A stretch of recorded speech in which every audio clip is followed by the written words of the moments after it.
Le troisième pouvoir, qui est le pouvoir législatif, il faut qu'on l'organise dans les meilleures conditions.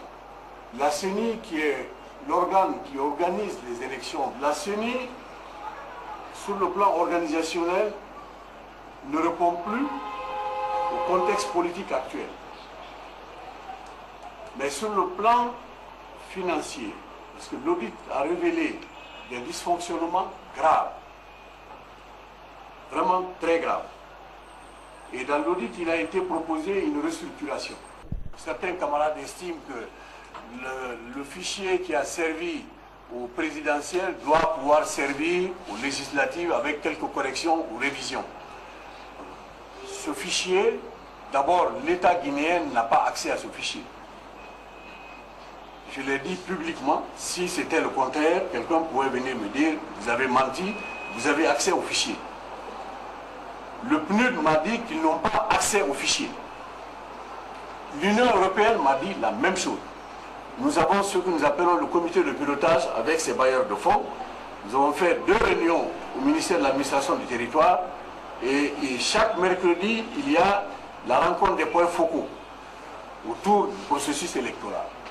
Aucune institution, que ce soit l'Union européenne ou le PNUD, n'a accès à ce fichier. Dans un communiqué publié sur la radio nationale, le président par intérim de la CENI dit constater avec amertume les déclarations des commissaires et cadres de son institution sans autorisation préalable. Le CENI Camara menace d'ailleurs de sanctionner tout membre qui fera des déclarations sans son accord.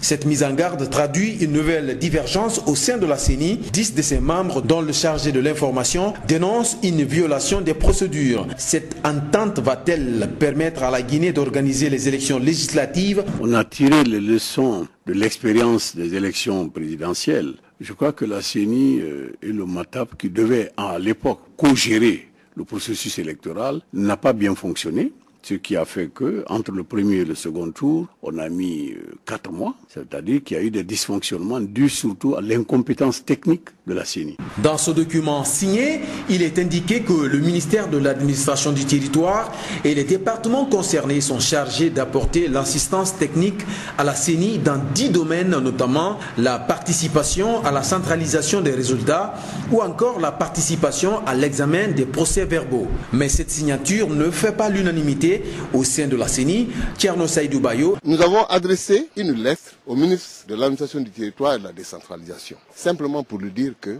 le protocole d'accord qu'il a signé avec M. Lucien Camara est nul et de nul effet. Simplement parce que ce n'est pas la plénière qui a décidé.